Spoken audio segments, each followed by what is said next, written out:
Welcome back to UK. अब दोबारा से आ जाओ अपने यूके वाले ड्राइविंग अवतार में। अब नेक्स्ट ट्रिप की तैयारियां चल रही है। हाँ। कुछ बढ़िया सा खिला दो। थोड़ा बहुत सामान मुझे मिल गया यहाँ पे नेक्स्ट पे। मैं अभी फिटिंग रूम जाता हूँ, पहले चेक करता हूँ। हाँ जी, आपकी हो गई शॉपिंग? शॉपिंग हो गई, बढ़िया। फाइनली हम लोग निकल चुके हैं वापसी के लिए। अभी हम लोग जा रहे हैं जो फ्रांस साइड वाली यूरो टनल है, जहाँ से हमने अपनी ट्रेन लेनी है। और यहाँ से है 1.5 घंटे का रास्ता है। ज्यादा टाइम नहीं स्पेंड किया हमने यहाँ पे, 5-6 घंटे बहुत आई थिंक इस सिटी में। कुछ ज्यादा बहुत ज्यादा तो है नहीं, क्योंकि बहुत बड़ी सिटी है नहीं है। सिर्फ जो पानी के अराउंड जो एरिया है वो वाला 4-5 घंटे उसके लिए बहुत है। अभी ना हम फ्रांस साइड वाली जो यूरो टनल है उसके चेक इन पे आ गए हैं। चेक इन हो गया है और हमें 1 घंटा पहले वाली भी मिल गई है। बहुत मतलब सिस्टमैटिक, सुंदर और क्लीन एकदम। और यहाँ पे आने का जो रास्ता था ना वो भी पूरा ब्रिज था, वो पूरा फॉग से कवर्ड था ब्रिज।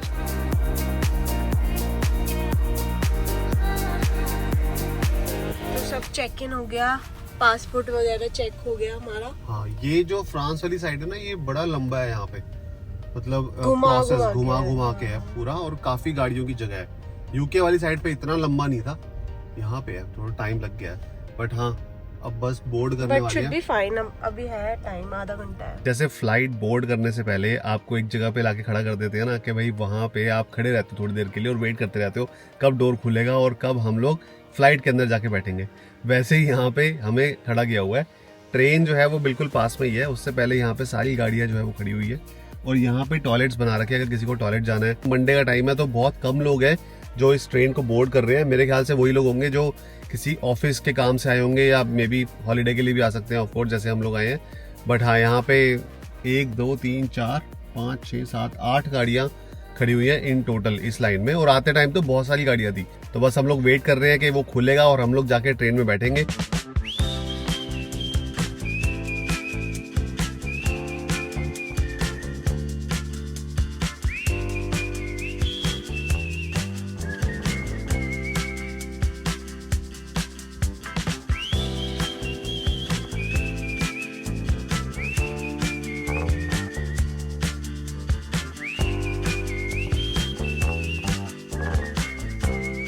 चलो भाई, फाइनली बैठ चले गए अपने ट्रेन देश। में। अपने देश चलते हैं। हाँ, सही बात है। आधे घंटे में अपने देश पहुंच जाएंगे। मैंने कहा थोड़ा बाहर निकल के स्ट्रेचिंग कर ली जाए थोड़ी सी। इसके बाद 2-2.5 घंटे की ड्राइव और है आगे। और ना मैं ये देख रहा था, यहाँ पे सफोकेशन नहीं होती, क्योंकि ना ये वेंटिलेशन है यहाँ पे। 1 2 3 4 बहुत सारी है दोनों साइड पे, यहाँ से ना हवा आ रही है। और ये भी बोलते हैं कि अपनी विंडो ना थोड़ी थोड़ी खोल के रखा करो। दोनों साइड पे हमने खोल रखी है ताकि अंदर वेंटिलेशन ना हो जाए और अंदर सफोकेशन ना हो जाए, इसलिए वेंटिलेटेड रहे। तो इसलिए ना इन्होंने बोला है कि खोल के रखो। बाकी थोड़ा यहाँ पे मैं खड़ा हुआ हूँ, थोड़ी स्ट्रेचिंग हो रही है। और बाहर कुछ दिखता नहीं है, एकदम अंधेरा है। अभी पहुँच जाएंगे, बस 10 मिनट में पहुँच जाएंगे।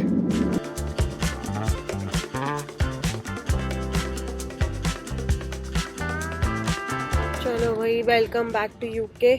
Welcome back to UK. अब दोबारा से आ जाओ अपने यूके वाले ड्राइविंग अवतार में। याद रहेगा कहाँ चलानी है। पहले पहले तो इनके पीछे ले जाओ। ये ऐसे बना हुआ है, बस चलो, you are free to go. But मुझे फ्रांस वाली साइड ज्यादा बेटर लगी थी।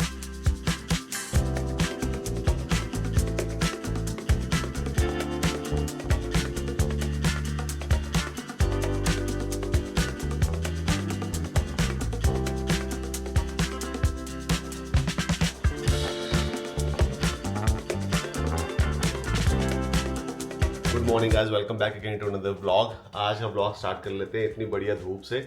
हम लोग आ गए थे वापस अपने बेल्जियम रोड ट्रिप से, और बहुत ही बढ़िया रोड ट्रिप रहा। आपने वैसे वीडियोस में देखा था, बहुत मस्त रहा, बहुत स्मूथ रहा, and luckily everything was perfect. मतलब जो भी हमने चीजें करी वहां पे, जहां पे भी हमने चार्जिंग करनी थी, जहां पे भी हमने प्लानिंग करी थी कि कहां पे हम चार्ज करेंगे, कैसे कैसे हम लोग अपनी गाड़ी को लेके जाएंगे, सब कुछ एज प्लान रहा।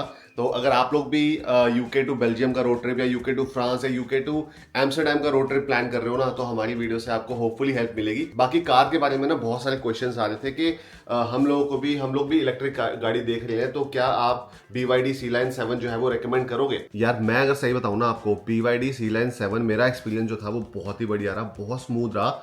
और गाड़ी की चार्जिंग के बारे में अगर मैं आपको बताऊं तो यूके टू बेल्जियम जो है वो 300 माइल्स है और गाड़ी की जो रेंज है वो भी 300 माइल्स है ऑन पेपर। बट जैसे जैसे आप ड्राइव स्टार्ट करते हो, नई गाड़ी होती है 300 माइल्स दिखाता है आपको फुल चार्जिंग पे, बट जैसे जैसे आपका ड्राइविंग बिहेवियर है ना वो गाड़ी जो है वो अडेप्ट कर लेती है। तो अब क्या होता है कि जब मैं गाड़ी फुल चार्ज करता हूँ ऐप के ऊपर मुझे दिखाता है 300 माइल्स जो इसकी ऑन पेपर रेंज है, लेकिन जब आप गाड़ी में बैठते हो तो 285 माइल्स के अराउंड दिखा रहा होता है, क्योंकि उस टाइम पे फैन भी ऑन होता है, हीटिंग भी ऑन होती है, कई बार अगर वेंटिलेटेड सीट्स है वो ऑन है या कोई भी चीज़ें ऑन है तो वो ऑटोमेटिकली एडजस्ट कर देता है। तो अगर 300 माइल की रेंज है आपकी गाड़ी की या 400 माइल की रेंज है तो भाई 20-25 माइल कम ही मान के चलना, ठीक है। तो अगर मैं वैसे बताऊं यूके टू बेल्जियम 300 माइल्स है, तो हमने 3 बारी टोटल चार्ज करी है अपनी गाड़ी, एंड तीसरी बारी भी मैंने ऐसी जान के कर दी थी बस। तो पहली बारी हमने करी थी फोक्सन में जो यूरोटनल लेने से पहले, तो वो प्री प्लान था कि भाई हम वहां पे करेंगे चार्ज, क्योंकि एक बार आप फ्रांस पहुंच गए उसके बाद यू नेवर नो कि कहाँ पे आपको चार्जर मिलता है, लंबे लंबे हाईवेज है वहां पे। तो हमने पहले ही फुल कर दी थी, फुल तो नहीं करी थी, 92% कर ली थी हमने। वहां से फिर हम यूरो टनल पे गए और उसके बाद हमने सीधा फ्रांस से सीधा बेल्जियम चले गए। 1.5 घंटे की ड्राइव थी बेल्जियम की। 300 माइल है, बहुत ज्यादा है भी नहीं। यहाँ से आप स्कॉटलैंड जाओ या यहाँ से आप कॉर्नवॉल वेल्स जाओ वो भी काफी लंबा पड़ जाता कई बारी, तो इतना भी लंबा नहीं है। बीच पर सिर्फ क्योंकि पानी है तो इसलिए थोड़ा वो होता है कि कैसे जाएंगे, और यूरोप आ जाता है तो फिर वो वीजा की प्रॉब्लम आ जाती है वहां पे। तो अगर आपके पास शेंगन वीजा है तो डेफिनेटली आप ये प्लान कर सकते हो। फिर हमने वहां पे होटल में पार्क करी और वहां पे सिटी में ड्राइव करी। उसके बाद लास्ट डे जब हमें निकलना था अगले दिन गेंट के लिए, उस रात को मैंने होटल में चार्जिंग लगा दी। होटल में भी ना बहुत सारे चार्जिंग पॉइंट थे, अपनी केबल यूज करनी होती है बस। उसके बाद तीसरी बारी हमने चार्ज करी थी वापस यूके आके, और वो भी तब करी थी जब मतलब हमें मान लो 150 माइल है, ठीक है, तो हमें 160 माइल है हमारी गाड़ी में पड़े हुए और 150 माइल का रास्ता है, 10 माइल का डिफरेंस था। तो वो भी हम सोच रहे थे कि यार हम ये करें या ना करें या रिस्क ले ले, लेकिन मैंने कहा रिस्क नहीं लेते, क्योंकि उस टाइम पे फॉग हो रही थी, डीमिस्ट चल रहा था और भी सारी चीजें चल रही होती है, हीटिंग वीटिंग चल रही होती है गाड़ी में, और ऐसा रिस्क क्यों लेना रात के टाइम पे। तो मैंने कहा चलो रुकते हैं, 15 मिनट चार्ज करते हैं वहां पे। तो फास्ट चार्जर थे, ग्रिड सर्व वाला जो किया था हमने, ग्रिड सर्व पे फास्ट चार्ज किया 15-20 मिनट में, और फिर हम सीधा घर निकल गए। अगर आप भी कोई इलेक्ट्रिक गाड़ी लेने का सोच रहे हो तो मतलब एवरेज प्राइस में आपको BYD C-Line 7 मुझे लगता है बहुत अच्छी लगेगी विद द रेंज। अगर आपको रेंज थोड़ी ज्यादा चाहिए तो फिर आप BYD का एक हाइब्रिड वर्जन है वो भी आप ट्राई कर सकते हो। बट मुझे पर्सनली जो लुक वाइज है और जो फीचर्स वाइज है वो मुझे इलेक्ट्रिक गाड़ी का ज्यादा पसंद आया था, इसलिए मैंने हाइब्रिड को ज्यादा कंसीडर नहीं किया था। So that was my experience. UK का स्टिकर यहाँ पे लगा पड़ा है, और गाड़ी भाई एक थोड़ी सी गंदी हो गई है वैसे तो, लेकिन बहुत ही बढ़िया रही। सामान भी थोड़ा पड़ा हुआ है, मैंने निकाल लिया था बाकी। तो पीछे ना इसमें बहुत स्पेस है, तो आराम से अगर 2 बंदे भी बैठना चाहे, 3 बंदे बैठना चाहे बैठ सकते हैं। लेग स्पेस बहुत है क्योंकि बीच में ना वो हम्प नहीं है यहाँ पे, तो काफ़ी अच्छा स्पेस है। और इसकी सीट्स बहुत कंफर्टेबल रही यार, मैंने पूरा एक्सपीरियंस किया, सीट्स इसकी बढ़िया कंफर्टेबल रही। और जैसे खोलते ही ना अपने आप ऑन हो जाती है, सीट अपना पीछे हो जाती है, क्योंकि मैंने पोजीशन सेट कर रखी है, मैं बैठूंगा इस पर तो ये अपने आप आगे हो जाएगी। तो इसमें काफ़ी सही फीचर्स लगे मुझे। और ऑब्वियसली जो इसकी सेंटर स्क्रीन है वो तो काफ़ी बड़ी है ही, तो गूगल मैप्स वगैरह में कोई प्रॉब्लम नहीं आई।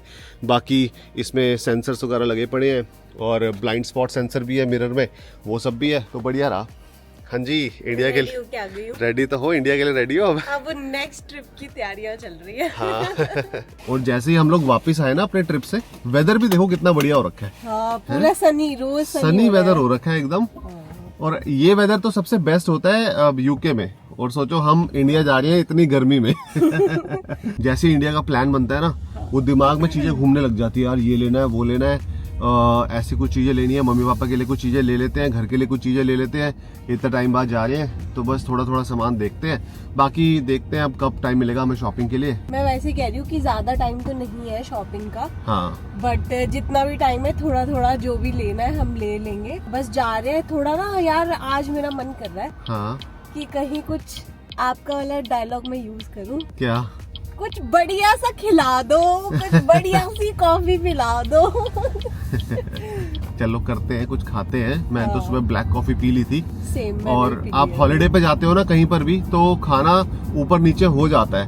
वहां पर भी यार ऑप्शंस अगर मैं आपको बताऊं ना, जैसे वेजिटेरियंस के लिए ऑप्शंस थे वहां पे, आपको ढूंढने पड़ते हैं। जैसे पास्ता जो हमने खाया था 3B पास्ता, इतना बढ़िया था यार वो, और वो वेज पास्ता था। उसमें कौन सा ग्रीन वाली कौन सी होती है, पेस्टो पास्ता भी ऑप्शन था। हमने कार्बोनारा लिया था, अराबियाटा भी था वहाँ पे। हमने अराबियाता लिया था। अच्छा, हमने अराबियाता लिया था। हाँ, और कार्बोनारा भी था। तो काफी सारे ऑप्शंस थे वहाँ पे, बाकी वेज में तो आपको पता ही है, वॉफल्स वगैरह भी आप खा सकते हो, बहुत सारी चीजें हैं। और नॉर्मली जो हम एक नेपलीज स्ट्रीट फूड हम गए थे, मुझे वो तो भी लगता कितना है अच्छा। खाने पीने के बहुत ऑप्शंस थे वहाँ पे, हाँ। स्पेशली ब्रूज में थे। और इवन गेंट में भी जो हमें मिला है, हाँ जो फलाफल रैप मिला था, दैट ओ वाज यार वो तो बहुत ही अच्छा था। वैसा फलाफल रैप मुझे यहाँ मिल जाएगा, कहीं मिल तो जाएगा कहीं ना कहीं, ऑब्वियसली ढूंढने मिल जाएगा। वो जो रेस्टोरेंट था ना, हाँ उस पे बहुत सारे और भी ऑप्शंस थे। हाँ मतलब वेजी ऑप्शंस, हमने मोज़रेला स्टिक्स ली थी, लेकिन ऐसे स्नैकिंग के ऑप्शन बहुत सारे थे वहाँ पे। हाँ। बाकी धूप निकल गई है, बहुत ही अच्छा लग रहा है। देखो विटामिन डी ऐसे तो एकदम से तो नहीं हो जाएगा उसकी यहाँ पे टैबलेट तो लेनी पड़ती है। अगर आप नहीं लेते हो तो आई थिंक लेना स्टार्ट कर दो। यूके में इवन इंडिया जा रही है ना, इंडिया के लिए मैं सोच रहा हूँ मम्मी के लिए भी कुछ मल्टीविटामिन ले लूं, क्योंकि मम्मी को पहले मैंने दी थी मल्टीविटामिन यहाँ से, बट उन्होंने खाई नहीं। तो मैं सोच रहा हूँ इस बार ना कुछ गमीज टाइप लेते हैं, हाँ। ताकि वो गमी क्या होता है कि वो खा लेती है, उनको लगता है कि वो च्युइंगम टाइप होती है, वो च्युइंगम नहीं होती, कैंडी, हाँ, कैंडी जैसे टाइप। जेली हो गई, हाँ वैसी जेली की। टाइप। हाँ और यहाँ पे वीगन जेलीज भी मिलती है और शुगर फ्री, हाँ तो वो बड़ी सही है। दिन में एक खा लो ऐसे टॉफी की तरह, हाँ तो वो ले सकते हैं। वो ले सकते हैं। हाँ बट यार मेरे को ना एक टेंशन रहती थी, ऐसे माइंड ना ब्लॉक होता है आपका, हाँ कि इलेक्ट्रिक गाड़ी ले लो तो हम कहीं जा नहीं पाएंगे, हाँ। लॉन्ग रूट पे नहीं जा पाएंगे। तो ये चीज हमें टेस्ट करनी थी कि हाँ। अगर हम यूरोप लेके जा रहे हैं सीधा, सही में। तो क्या हम कोप अप कर पाते हैं, और हमें कितनी बार चार्ज करनी पड़ रही है, चार्जिंग हमें इजीली मिल रही है नहीं मिल रही। बहुत सारे क्वेश्चंस थे हमारे दिमाग में भी, हाँ। आपके दिमाग में भी होंगे। हाँ थे। तो मेरे को तो लगता है कि यार वर्थ इट है। अब इलेक्ट्रिक गाड़ी लेना, वो जो इंफ्रास्ट्रक्चर है वो आ चुका है, हाँ काफी सारे ऑप्शंस अवेलेबल है, हर रेंज में अवेलेबल है। आपको ज्यादा रेंज की चाहिए वो अवेलेबल है। अगर आपको ज्यादा रेंज चाहिए तो आपको हाइब्रिड लेनी चाहिए, उसमें आपको कंबाइंड रेंज बहुत अच्छी मिल जाती है। आजकल 750 माइल्स भी आ गई है निसान कैशकाई की एक गाड़ी, तो वो 750 माइल्स दे रही है। उसमें तो होके बंदा आ भी हाँ जाए। उसमें तो होके आ भी जाएगा। हाँ। लेकिन हाँ हमने वहाँ पे किसी मतलब यूरोप के किसी मोटरवे पे सर्विसेज पे चार्ज नहीं करी गाड़ी, क्योंकि हमें होटल में ही मिल गया था, और होटल में इतने सारे चार्जेस थे भाई, इतने सारे, मैं आपको क्या ही बताऊं। और ये चीज हमने नोटिस की है, वहाँ पे जितनी भी पार्किंग थी ना, ये ऐसे प्रॉपर पी हाँ। कार्ड वाली पार्किंग हर जगह हमने पे। शो करी थी। हर एक पार्किंग में चार्जेस अवेलेबल है, कहीं पे भी आप चार्ज कर सकते बेस्ट बेस्ट भाई, बढ़िया इंफ्रास्ट्रक्चर और सारे वर्किंग। हाँ। ऐसा भी नहीं कि कोई खराब हो, सारे वर्किंग थे। हैं। बस ये था हमें केबल अपनी लगानी पड़ी थी वहाँ पे। हाँ वो तो होता ही है। हाँ। तो केबल हाँ। तो ले जानी पड़ेगी अपनी। थोड़ा बहुत सामान मुझे मिल गया यहाँ पे नेक्स्ट पे। मैं अभी फिटिंग रूम जाता हूँ, पहले चेक करता हूँ क्या क्या चीज़ें सही आ रही है, फिर देखते हैं। थोड़ा बहुत सामान हमें मिल गया है, कपड़े वगैरह। बाकी तो मैं सोच रहा हूँ कि थोड़ा बहुत इंडिया में भी ले सकते हैं, लेकिन यहाँ से कुछ कुछ चीज़ें होती है ना कि 2-4 चीज़ें ले लेते हैं, पापा के लिए, मम्मी के लिए, अभी के पेरेंट्स के लिए। तो छोटा मोटा सामान हो गया। अभी यार कुछ खाते हैं, भूख लग रही है बड़ी तेज ही। हाँ जी, आपकी हो गई शॉपिंग? शॉपिंग हो गई, बढ़िया। आपका दूसरा ग्लासेस कहाँ है? यही वाले सामने पड़े थे, यही पहन लिए अब मैंने। हाँ यार कुछ खाना है, क्या खाएं बताओ? ग्रेग्स है ऑप्शन, कैफे नीरो ऑप्शन है, ओके या फिर मार्क्स एंड स्पेंसर में ऊपर पूरा कैफे है। ओके। वो मार्क्स एंड स्पेंसर पे क्या मिलता है ऊपर? पनीनी वगैरह ही मिलती होगी, है ना? पनीनी वगैरह कुछ मिल जाएगी। तो हमने डिसाइड किया कि हम लोग जाएंगे M&S। M&S पे मैंने लिया यहाँ पे पिस्ताशियो लाटे, यार यहाँ पर बैठने की अच्छी जगह है, हाँ, तो वो है। और एक पनीनी लिया जो अभी आ रही है गरम गरम। यार ये देखते हैं, मैं फर्स्ट टाइम ट्राई कर रहा हूँ पिस्ताशियो लाटे। गर्मी आते ही आइस ड्रिंक्स। हाँ मेरा ना हॉट ड्रिंक पीने का मन नहीं था, सुबह ही मैंने ब्लैक कॉफी पी ली थी। ऐसा क्यों होता है कि कोल्ड ड्रिंक्स पीने का मन कर जाता है, लेकिन कोल्ड फूड खाने का मन नहीं करता? हाँ ये तो है भाई, गौरव कोल्ड। एकदम ऑपोजिट है। मैंने हॉट ड्रिंक लिया है और कोल्ड सैंडविच लिया है, हाँ हाँ। और इसने हॉट फूड लिया है और कोल्ड ड्रिंक लिया है। चलो भाई, थोड़ी बहुत शॉपिंग तो हमारी हो गई है, घर चलते हैं, थोड़ा बैग पैक करना स्टार्ट करते हैं। Are you ready to enjoy the summer? देखो ठीक है, गर्मी तो होगी, हाँ बट एसी होता ही है यार सब जगह, ठीक है। सही है, एसी होता है, गाड़ी में भी होता है। पर एक चीज है भाई, इंडिया में नहा के निकलो आप और पसीने मतलब ऐसे होता है समर टाइम में, और घर से आप रेडी होके जाओगे पार्किंग तक आपको पसीने आ जाएंगे, इतनी तो गर्मी है वहाँ पे। बट चलो एक्साइटमेंट भी हो रही है यार, इंडिया अपना इंडिया है भाई, खाना पीना खाएंगे बढ़िया बढ़िया। कैफेज जाएंगे। कैफेज जाएंगे, इतने बढ़िया बढ़िया कैफेज खुल गए हैं वहाँ पे यार हम सोच वहाँ की डेवलपमेंट यहाँ से बहुत ज्यादा हुई है, और मुझे क्या? ऐसा लगता ये है। तो यार ये 100% हाँ। करेक्ट है। और हम फरीदाबाद के भी इतने सारे कैफेज देख रहे थे, भाई बहुत ही कुछ खुल गया है वहाँ पे। मस्त मस्त। और मेरा फेवरेट भी खुल गया है, कौन सा? Cafe Delhi Heights. हाँ, कैफे दिल्ली हाइट्स, वहाँ पे भी पेबल्स जाएंगे। मॉल है शायद, वहीं खुला है ना। हाँ।